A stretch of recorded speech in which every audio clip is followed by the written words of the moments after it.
चलिए तो बच्चों लोग क्लास में हम लोग फॉस्फोडाइस्टर बॉन्ड का बस नामकरण कर लिए थे। आज उसको आगे कंटिन्यू करते हैं। देखिएगा, अब फॉस्फोडाइस्टर बॉन्ड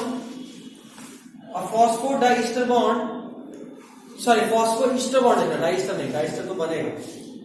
अब फॉस्फोईस्टर बॉन्ड, उसके बाद पॉइंट, हाँ next point, a phosphoester bond joins 5' end of one nucleoside. Phosphodiester bond,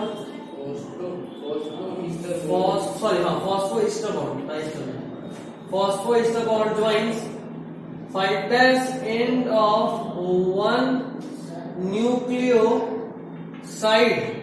line अभी तक टाइड नहीं लिखे हैं, अभी तक साइड ही चल रहा है। One nucleoside to 3' end of other nucleoside.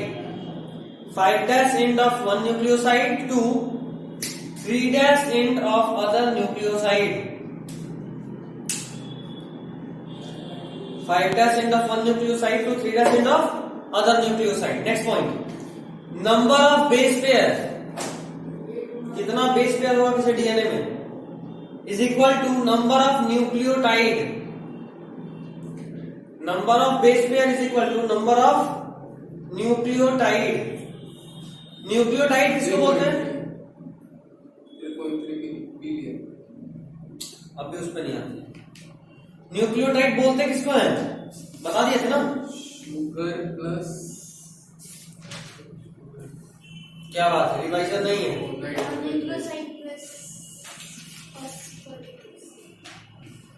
Revision नहीं, नाइट्रोजन बेस प्लस वो न्यूक्लियोसाइड है। H3PO3। रिवीजन एकदम नहीं, पहला गलती कर दी हो मॉलिक्यूलर में। कोई बात नहीं, तो उसको मतलब रिवाइज करना था अच्छे से। पहला गलती हो चुका है, ये धमकी मांगना में भी आगे से मौका ही नहीं मिलेगा। तुम पहला दिन देख चुके हो कितना सारा मटेरियल तेरे पास रटने के लिए आ गया, हर चीज तो नया ही था। आज भी मुलाकात नए से ही होगा, तो जितना दिन वेट करना उतना दिन वेट करो। अभी जो काम 1 घंटे में होगा, बाद में वही काम 1 दिन में होगा। ये चैप्टर को बाद में पढ़ने में कम से कम तो 4-5 दिन लगेगा अच्छे से, और अभी साथ साथ चलोगे तो 1-1 घंटा डेली में चैप्टर निकल जाएगा। तो चॉइस इज योर्स। पढ़ना उतना ही है, एक बार में पढ़ो तो इंटरेस्ट और कंपाउंड इंटरेस्ट जोड़ के पढ़ना पड़ता है, बांट के पढ़ो साथ साथ तो वो बस नॉर्मली बस पढ़ना होता है, सिर्फ प्रिंसिपल लौटाना है, सिर्फ इंटरेस्ट नहीं लौटाना होता है, ये डिफरेंस है। तो phosphodiester bond 5' end of one nucleoside को ज्वाइन करता है 3' end of अदर न्यूक्लियोसाइड। वापस से मैंने गलती बोला, फॉस्फोईस्टर बॉन्ड, डाइस्टर नहीं, डाइस्टर तब बनेगा जब 2 फॉस्फोईस्टर बॉन्ड बनेगा। नेक्स्ट हमने पढ़ा नंबर क्या, नंबर ऑफ न्यूक्लियोटाइड। हाँ न्यूक्लियोटाइड, साइड नहीं है। तो number of base pair is equal to number of nucleotide. Next point, number of sugar is equal to number of H3PO3। Number of sugar is equal to number of H3PO3।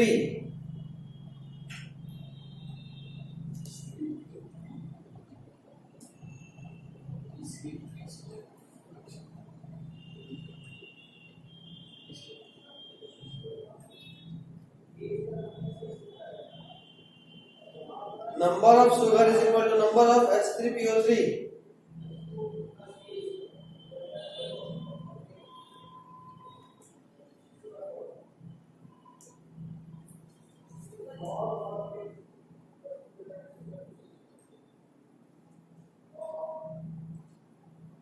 Nitrogen base भी बराबर नहीं होगा क्या?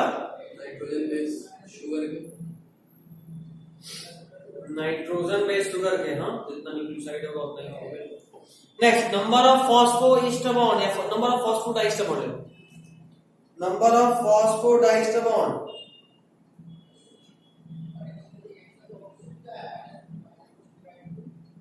Number of phosphodiester bond,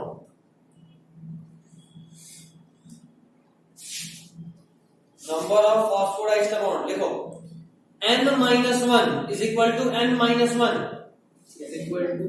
equal to n-1। n क्या है? तो number of nucleoside, n-1 हाँ, और n उसमें है number of nucleoside, number of nucleoside, bracket में लिखना इन लीनियर डीएनए। ठीक है, जरा सुस्ती कर दो। देखो जैसे मान लो एक न्यूक्लियोसाइड, दूसरा न्यूक्लियोसाइड, तीसरा न्यूक्लियोसाइड, चौथा न्यूक्लियोसाइड। ठीक है, जरा बताना इसमें फॉस्फोडाइस्टर बॉन्ड यहाँ पे है P और यहाँ पे एक और यहाँ पे एक फॉस्फोडाइस्टर बॉन्ड दो। ये है क्या, ये वाला क्या है? हाँ, फॉस्फो ईस्टर बॉन्ड। चूंकि एक और एक दो, 1 और 2, दो फॉस्फो ईस्टर बॉन्ड, इसलिए ओवरऑल क्या बोले? Phospho diester bond. ठीक है यहां तक? तो एक, दूसरा, तीसरा। नंबर ऑफ न्यूक्लियोसाइड कितना है? 4। बॉन्ड कितना बन रहा है? 4। फॉस्फोडाइस्टर बॉन्ड 3 बन रहा है, फॉस्फोडाइस्टर बॉन्ड 3 बन रहा है। ठीक, तो जितना न्यूक्लियोसाइड है उससे एक कम बन रहा है, जितना न्यूक्लियोसाइड है उससे एक कम बन रहा है। किस केस में? डीएनए कैसा है? लीनियर। अगर यही डीएनए को कुछ सर्कुलर करना हो तो क्या करना पड़ेगा? हम बोलते हैं इसी को सर्कुलर बनाओ, तो क्या करोगे? साइक्लिक फॉर्म में बना। हाँ, तो क्या करना होगा उसके लिए? कहां से कहां से जोड़ देंगे तो बन जाएगा सर्कुलर। तो इसको जोड़ दे। हाँ, तो सर्कुलर बन जाएगा। पहला का, हाँ तो जोड़ना पड़ेगा ना घुमाने के लिए, जोड़ेंगे पहला चौथे के जोड़ेंगे तब सर्कल बन जाएगा। अच्छा, तो अगर यही डीएनए सर्कुलर होगा, मान लो 1 2 4 डाइस्टर, 3, एक यहाँ, एक यहाँ, एक यहाँ, एक यहाँ, यूं ही ये बॉन्डिंग हम नंबर्स नहीं दिखाया, बस दिखा दिए कहीं रैंडमली। ये नहीं कि 5 बार तीसरा पे बनाया, ऐसा नहीं किया, बस दिखा दिए यहाँ पे भी और यहाँ पे भी। अब जरा बताओ, अगर ये सर्कुलर है तो 1 2 3 और 4 है ना, 4 न्यूक्लियोसाइड को जोड़ने के लिए एक फॉस्फोडाइस्टर, दूसरा, तीसरा और चौथा। तो in case of linear DNA number of phosphodiester bond is equal to n-1, while in case of circular DNA number of phosphodiester bond is equal to n number of nucleoside। तो next point लीजिएगा, number of phosphodiester bond in circular DNA,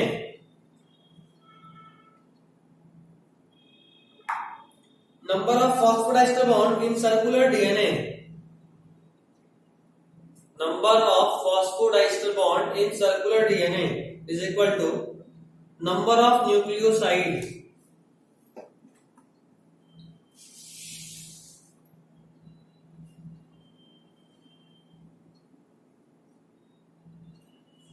sugar का है, sugar का attach था कहां? Sugar अभी नहीं बना है, शुगर नहीं दिखा, सिर्फ नाइट्रोजन बेस दिखा है। ठीक है, यहां पर कोई दिक्कत?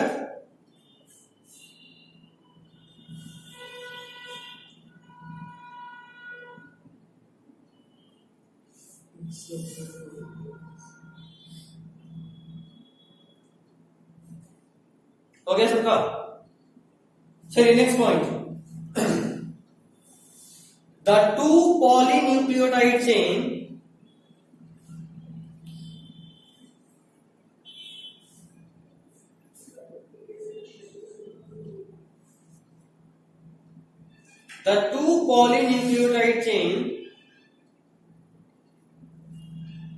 of a dsDNA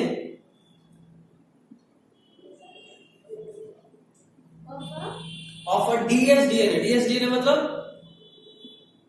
ये लो, तो 2 पॉली, एक होता है dsDNA, एक होता है ऐसे, हाँ वेरी गुड, ऐसा मतलब सिंगल स्ट्रैंडेड।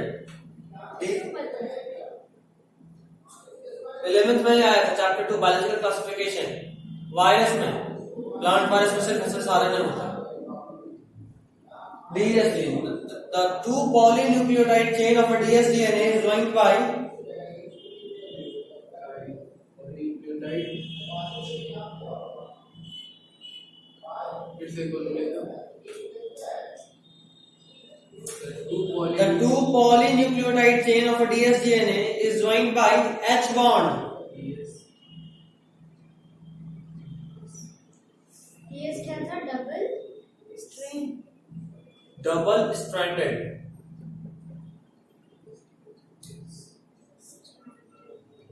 डबल है dsDNA is joined by H bond. H bond बोले तो हाइड्रोजन बॉन्ड।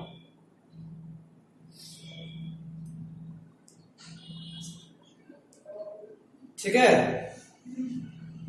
चलिए नेक्स्ट देखिए, next point. There are 3 bonds in DNA.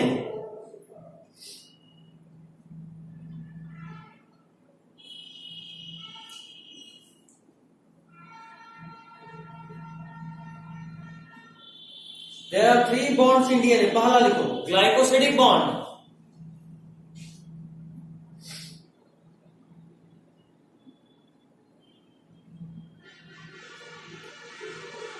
Water molecule bond बनने के बाद रिलीज करता क्या? हाँ, किसको जोड़ता है जरा बताना। है। क्या बात है, बढ़िया रिवाइज की हो तुम लोग। नाइट्रोजन बेस और शुगर। लिखिए डैश देकर वीक बॉन्ड। यूरिन में 9 पोजीशन और पोजीशन नहीं पूछे थे, किसको किसको ज्वाइन करता है। यूरिन को नहीं, नाइट्रोजन बेस और शुगर को। होता प्यूरिन पाइरिमिडिन दोनों में है।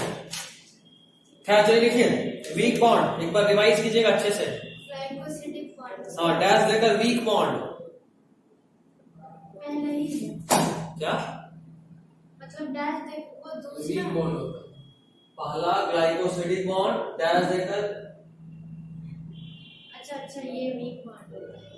Weak bond. उसके बाद अंडरलाइन में कैसे लिखना, does not provide stability to DNA.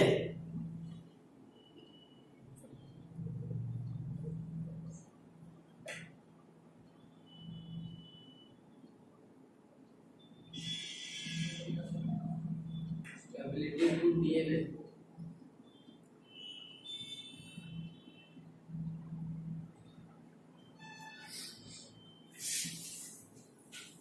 does not provide stability to DNA. Next, दूसरा बॉन्ड लिखो फॉस्फोडाइस्टर बॉन्ड।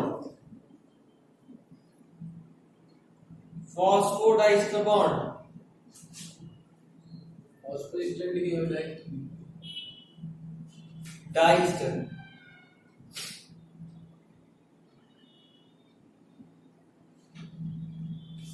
स्ट्रॉन्ग बॉन्ड लिखे इसमें it provides stability to DNA. Strong bond होता है। क्या? हाँ, तभी तो प्रोवाइड स्टेबिलिटी टू डीएनए।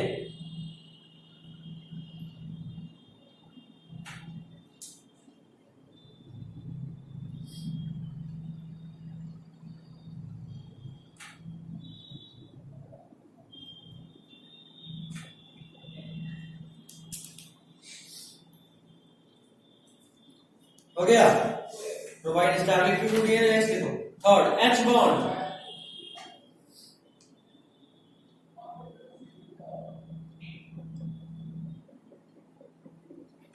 लिखो डैश लेकर gives additional stability to DNA.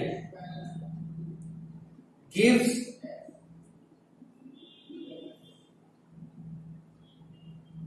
Additional stability to DNA.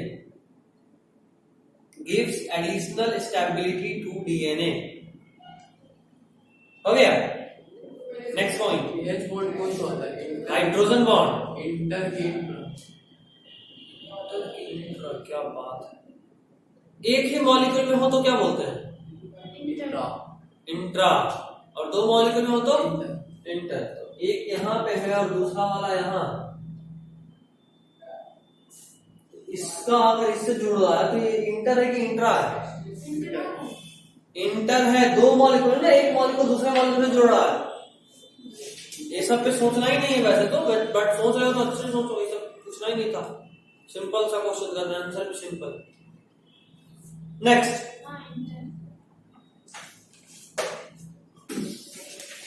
sugar and phosphate forms the backbone of the helix. ये next point.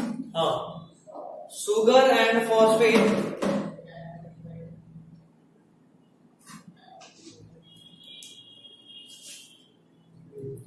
forms the backbone of the helix.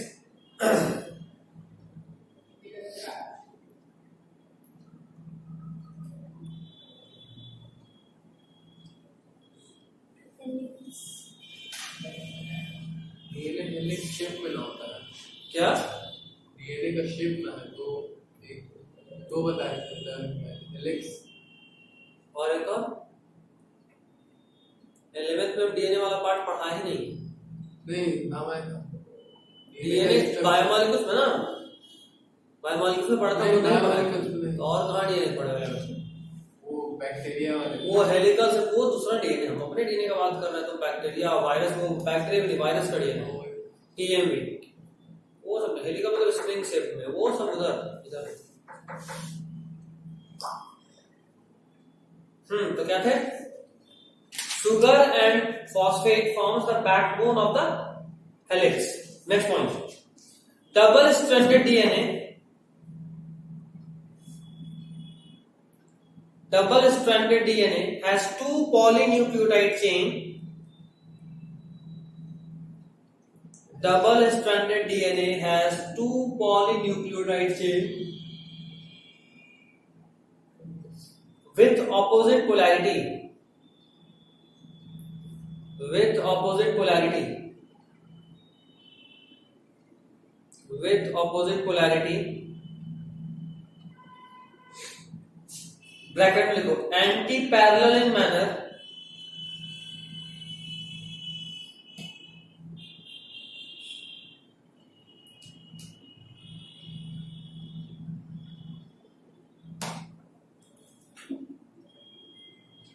Anti parallel in manner and complementary to each other. Bracket बंद। Anti parallel in manner and complementary to each other. हाँ, bracket में, sub bracket में। Bracket start कहां से हुआ है? Anti parallel से, और खत्म होगा कॉम्प्लीमेंट्री टू ईच अदर पे, and complementary to each other.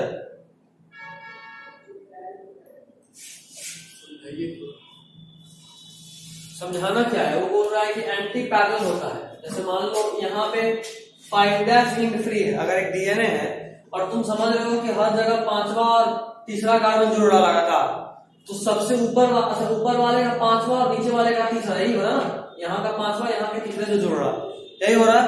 तो फिर इसका 5वां इसके तीसरे से जुड़ेगा, इसका 5वां इसके तीसरे से जुड़ेगा, तो सबसे नीचे में 5वां तो खाली रह जाएगा ना, और सबसे 5वां हो गया, तीसरा खाली रहेगा। 5वां तो जुड़ा 5 से 3 उल्टा बोल दिया, 5 से 3 तो यहाँ 3 खाली है, और यहाँ पे 5 खाली। समझ में आ रहा है? तो इस स्ट्रैंड को बोले 5' to 3' 3' to 5', या ऐसे बोले कि यहाँ 5' to 3' इधर है, कहीं से करो छूट जाएगा, लेकिन क्या इधर पूरी छूटेगा तो उधर साइड। हाँ बिल्कुल। तो अच्छा, अब ये उसका उल्टा यहाँ पे है, तो अगर यहाँ 3' खाली है तो तय है कि ये 5' होगा, और यहाँ पे अगर 5' होता है कि यहाँ 3' होगा। अब क्योंकि हम लोग स्टार्टिंग में ही पढ़ चुके हैं प्यूरीन पाइरिमिडीन से ज्वाइन होता है, तो जो होगा उसका ठीक उल्टा यहाँ होगा, तभी तो इसका डायमीटर कांस्टेंट है। समझ रहे हो? अगर ऐसा हो जाए, यहाँ पे भी ऐसा और यहाँ भी ऐसा ही, 3 से जोड़ेंगे तो बॉन्ड थोड़ा बड़ा, जाहिर सी बात है ना, यहाँ पे डायमीटर कम हो जाएगा, यहाँ पे डायमीटर ज्यादा हो जाएगा, क्योंकि ये चौड़ा हो जाएगा ज्यादा। समझ रहे हो? तो एक प्यूरीन तो दूसरा पाइरिमिडीन, एक पाइरिमिडीन तो दूसरा प्यूरीन, ताकि डायमीटर फिक्स रहे। समझ रहे हो बात? तो अगर यहाँ 5' तो यहाँ 3', यहाँ 3' तो यहाँ 5', वही बोले। उसी में फुल स्टॉप लेकर कंटिन्यू करो। सो 5' और 3' किसी में भी कैसे भी गिन सकते। हाँ, कैसे भी गिन नहीं सकते, होता है, लेकिन तुम्हारे अभी के लेवल पे मानने का बात है। तुम अगर यहाँ 5' माने तो पक्का उधर 3' होगा, और वहां 3' उधर 5'। जैसे प्यूरीन में 5' ऐसा कुछ नहीं, ऐसा कुछ नहीं, तो प्यूरीन पाइरिमिडीन में नहीं सोचना है। ठीक है, चलो अगर उसी में फुल स्टॉप लेके कंटिन्यू करो। So diameter of the DNA helix,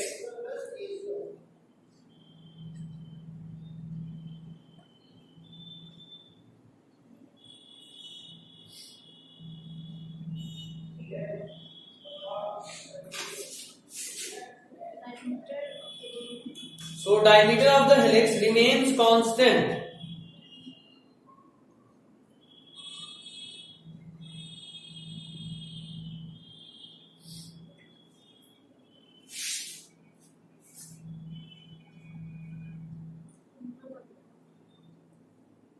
So diameter of the helix remains constant. That is 20 angstrom. That is अच्छा एक बेस पेयर का राइज कितना था? एक बेस पर का rise height Height, very good 10 base pair पे हाइट कितना था? 34 3.4 एंगस्ट्रॉम था एक का और 10 का 34 34 वेरी गुड. तो ये डायमीटर का 20 याद रखना ठीक है. डायमीटर का हाँ ये दूरी 20 एंगस्ट्रॉम होता है.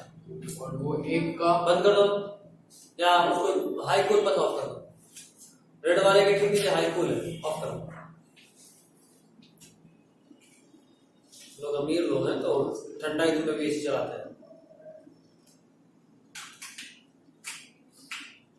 खैर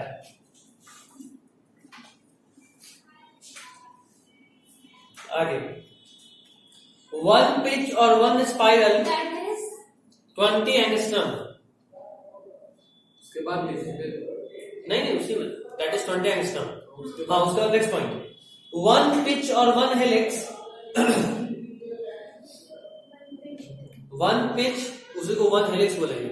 हेलिक्स स्पाइरल शेप है याद आ रहा है. ऐसा शेप को हेलिक्स बोलते हैं. इसमें से वन हेलिक्स का मतलब इतना दो एक कोण. एक बात चूंकि डीएनए कैसा होता है ऐसा होता है.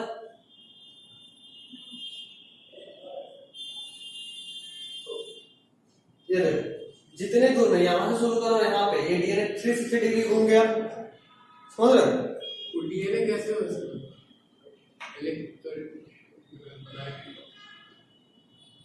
ऐसा होता है. डीएनए तो ऐसा होता है लेकिन हेलिकल से मतलब जैसे समझो कि एक दीवार मतलब जैसे देखो एक श्रेणी होता है जिसमें बीच में रॉड होता है चारों तरफ से ऐसे उठा होता है. अच्छा डीएनए तो ऐसा डीएनए एग्जैक्टली ऐसा ही होता है. हाँ बनाई डायरेक्ट पीछे रहता है पूरे. ये वाला जो है ना ये बाहर की तरफ ऐसे है. ये वाला इतना दूर ऐसे. ये वाला जो पार्ट है धीरे धीरे ऐसे भी घूम रहा है.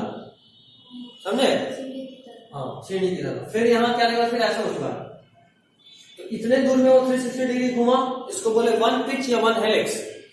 एक पिच और एक हेलिक्स में टोटल 10 बेस पेयर होता है.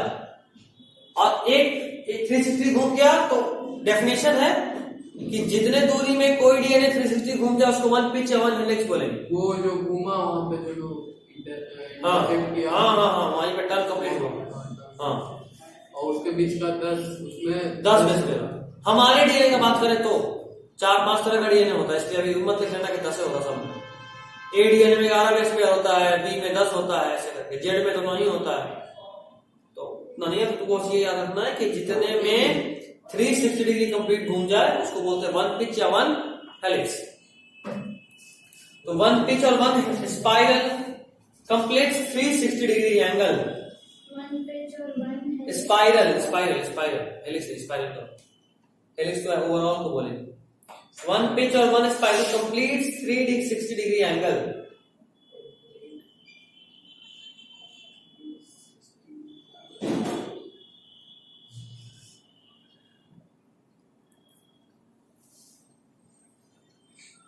हो गया.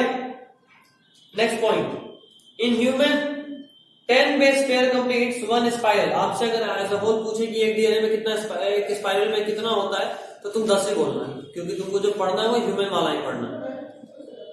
तो 10 base pair completes one spiral. हो गया. जैन से बच्चों को In human, वैक्सीन one शुरू होगा. base pair completes in human 10 base pair completes one spiral. Jain मतलब 2 महीने बाद. Faizan and Zoya be ready. क्या इंजेक्शन वैक्सीन. वही वैक्सीन मेरा 18 नहीं हुआ. हाँ तो 2 से 17 साल वालों का भी चालू हो रहा है. हाँ. मजा आएगा. तो पिक चाहिए तुम्हारा. पिक नहीं वीडियो चाहिए. कैसे चिल्ला हो. हम इंजेक्शन से कभी नहीं चिल्लाए. हम गए इंजेक्शन. हम कभी नहीं. उस दिन भी हम गए थे तो एक लड़का था मतलब सीख ही रहा था तो उससे थोड़ा सा गड़बड़ हो गया था. इंजेक्शन ना ऊपर आ गया तो तुमको दर्द भी किया, लेकिन आप नहीं चिल्लाते ना। तो बोले से कोई नहीं, एक बार और दे लीजिए, कोई दिक्कत नहीं है ना। ऐसा तो होता यहाँ से नहीं मिला, वहाँ से छिपकली भी आती जाती रहती है। बस छिपकली ना कोई कार्टून हो तो मजा आता है। छिपकली कोई टोपी और एक स्टेथोस्कोप लटका के भेजते हैं कि जाओ उसका ब्लड सैंपल लेके आओ, सीधा है मेरे पास। रबड़ वाला एक होता है ना छिपकली आर्टिफिशियल, उससे हम बहुत भयंकर डरते हैं। ऐसा तुम समझ रहे हो ना क्या लेके आना अगले क्लास में। जिंदा मार के दे। बाप रे, ये लड़का very good, this is called spirit. How is the जोश? हम कॉकरोच ले आए सारा इंसेक्ट। No issue. खैर अगला point, based on direction of coiling of DNA. क्या हम सांप पकड़ के ले आते हैं? हम ही ले आए, सांप लाओ तुम अगले क्लास में। उसका जहर निकाल नहीं हमको जहरीला सांप चाहिए। मम्मी को काट लिया। वही तो बात है। Based on direction of coiling DNA may be right handed और लेफ्ट हैंडेड। किस तरफ घूम रहा है वो? Based on direction of coiling DNA may be right handed और लेफ्ट हैंडेड। हाँ coiling. Based on direction of coiling, DNA may be right-handed or left-handed. Most commonly found DNA. Next point. Most commonly found DNA is right-handed DNA. Most commonly found DNA is right-handed DNA. Most commonly found DNA is right-handed DNA. Example लिखो, example fast लिखो। ADNA example पाला ADNA underline करके लिखिए 11 base pair. ADNA मतलब ऐसे ADNA इसमें 11 base pair होता है। किसका बेस पेयर का बात कर रहे हैं? पिच का। एक पिच या एक स्पाइरल के बेस पेयर का बात कर रहे हैं। 11 कंप्लीट साइकिल। हाँ एक complete ADNA 11 base pair. Next comma लेकर BDNA 10 base pair.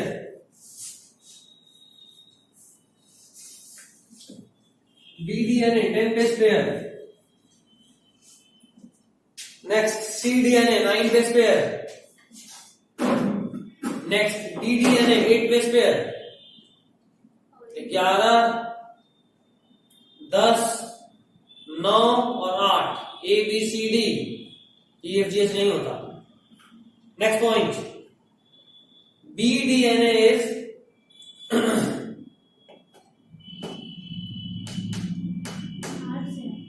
BDNA is next point हाँ physiologically most stable DNA।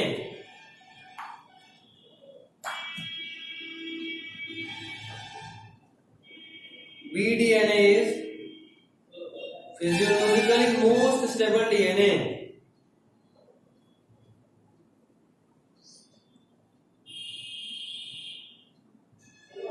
BDNA is physiologically most stable DNA. हो गया? कैसे क्या बस होता है। नेक्स्ट पॉइंट नहीं। Next point ZDNA is ZDNA हम बताएं अभी बता दिए। इसमें कितना बेस पेयर होता है? किसमें?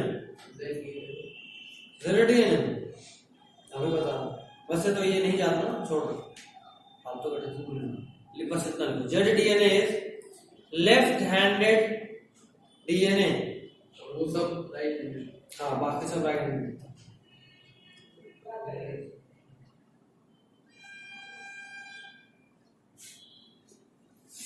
ZDNA is left-handed DNA. It is found in cancerous cell.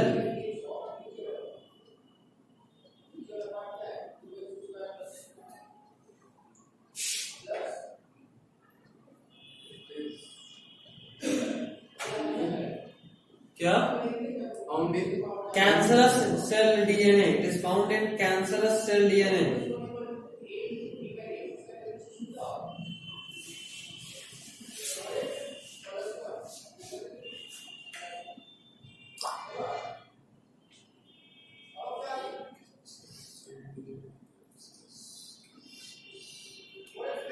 Cancerous cell DNA. Next point लिखो, यहां लिखना क्या, सोचो पहले। सबसे पहले नॉर्मली बी डीएनए हमारी बॉडी में होता है। अगर उस डीएनए में कोई म्यूटेशन हो, अगर उस डीएनए में कुछ भी म्यूटेशन हो तो वो कन्वर्ट हो जाता है एडीएनए। एडीएनए के बाद भी कंडीशन नहीं सुधरा तो फिर वो कन्वर्ट होता है सीडीएनए में, और कंडीशन बुरा हुआ तो वो कन्वर्ट होता है डीडीएनए में। और उसके बावजूद भी अगर कुछ भी नॉर्मल फैक्टर नहीं आया तो फिर वो हुआ तो एक ही जगह ना, एक ही साइकिल में ना, एक ही कहाँ हुआ है कौन जानता। कई बार मान लो अल्फा रे आ रहा लगातार, तो जरूरी है कि एक के पॉइंट पे आ रहा है, कहीं भी आ सकता है। ना मिलियन मतलब साइकिल होता है, क्या में हो जाएगा क्या? जितना भी डीएनए में मतलब कंप्लीट साइकिल होगा, हाँ सब में हो जाएगा। अरे यार मान लो वहां से एक सोर्स आ रहा है किसी म्यूटेशन का या म्यूटेंट का, तो मेरा बॉडी क्या हमेशा से स्टिल है, हम तो मूव कर रहे हैं, तो कभी यहाँ हो रहा है, कभी यहाँ हो रहा है, कभी यहाँ हो रहा है, तो म्यूटेशन तो एक साथ हो रहा है। सिकल सेल वो बाय लक एक जगह होता है, अलग अलग तरीके का म्यूटेशन है। अभी मान लो सन से यूवी रे आ रहा है, तो हम लोग तो यूवी रे में लगातार घूम रहे हैं, क्या सिर्फ मेरा कोई एक सेल उसके कॉन्टेक्ट में आ रहा है? तो फिर आपको यह समझना है कि जब कंडीशन बद से बदतर हो जाता है तब यही नॉर्मल डीएनए कन्वर्ट हो जाता है जेड डीएनए में। ये बात आपको ध्यान रखना है, ठीक है? क्या ऊपर वाली खैर चलिए, चलो फटाफट से 3-4 मिनट और पढ़ लो, मैं छोड़ दूं, एक पेज और पढ़ लो।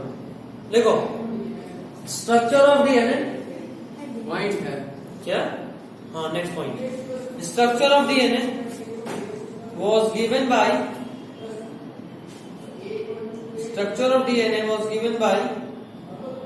Watson and Crick.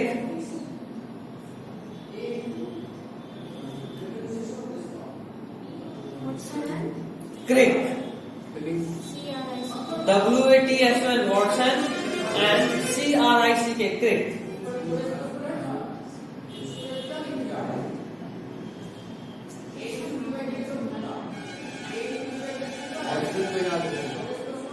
क्या? Watson याद रहेगा, ये भी याद रहेगा। given by Watson and Crick, that was based on finding of X-ray diffraction model.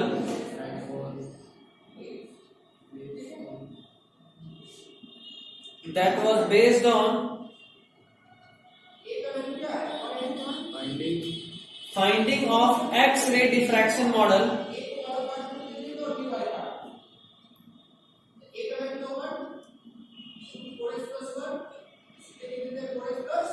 That was based on X-ray diffraction model that was given by Willikens and Franklin. That was given by Willikens and Franklin.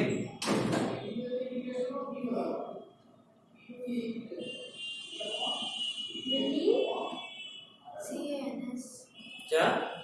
Willikens. W-I-L-I-K-A-N-S, Willikens. N-S. W-I-L-I-K-A-N-S, Willikens. And Franklin.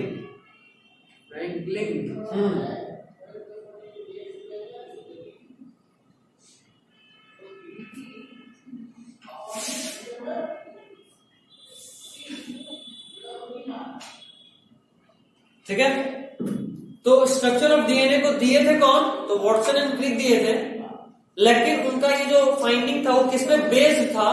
तो उनसे पहले एक scientist थे विलिकेंस और Franklin, ये लोग DNA पे x ray diffraction किए थे और उससे वो कुछ रीडिंग्स, कुछ वहां से फीडबैक निकाल कर आए थे। उसी फीडबैक को स्टडी करके वॉटसन और क्रिक ये लोग अपना एक मॉडल लाए, क्योंकि कोई डीएनए को देखा नहीं था, तो उन्होंने गेस मारा कि हो ना हो डीएनए हमारा ऐसा होगा। ठीक, लोगों को पता है जो हाँ बिल्कुल वही वाला, गेस करना सही है। हाँ, क्योंकि वो बेस्ड था ना कुछ साइंटिफिक रिसर्च पे। नेक्स्ट पॉइंट लिखिएगा,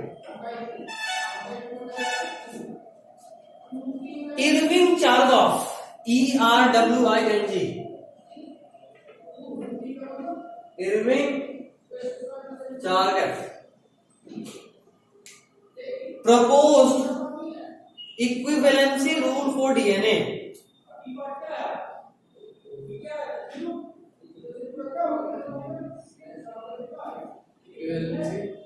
Equivalency rule for DNA. Equivalency rule for DNA. According to this, उसी वजह हाँ नेक्स्ट पॉइंट कर लो, अच्छा लगेगा वैसे। According to this,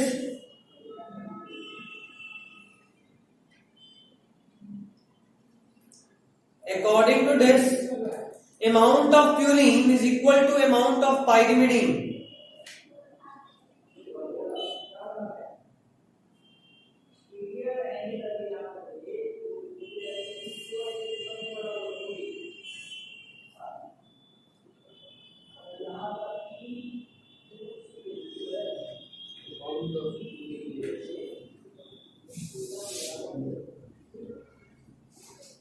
Amount of purine is equal to amount of pyrimidine. इसी को मैथमेटिकली लिखो, इक्वल नहीं रहे तो डायमीटर सेम कैसे? हाँ वही बात है, A plus D is equal to C plus T, या इसी को और करके ऐसे लिख सकते हो, A plus D by C plus T is equal to 1, दोनों सेम ही बात है। 1 से ज्यादा बेहतर रहेगा, इसको लिखते हैं कांस्टेंट, कांस्टेंट इक्वल टू 1 ऐसे करो। पूछता है क्या? हाँ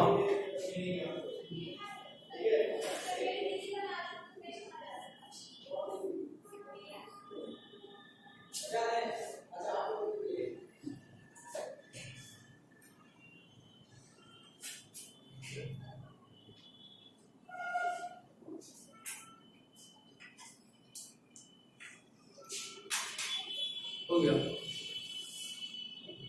क्वेश्चन बता दिए फिर से कुछ। खैर चलिए अगले क्लास में इससे आगे बढ़ेंगे। This is all for today.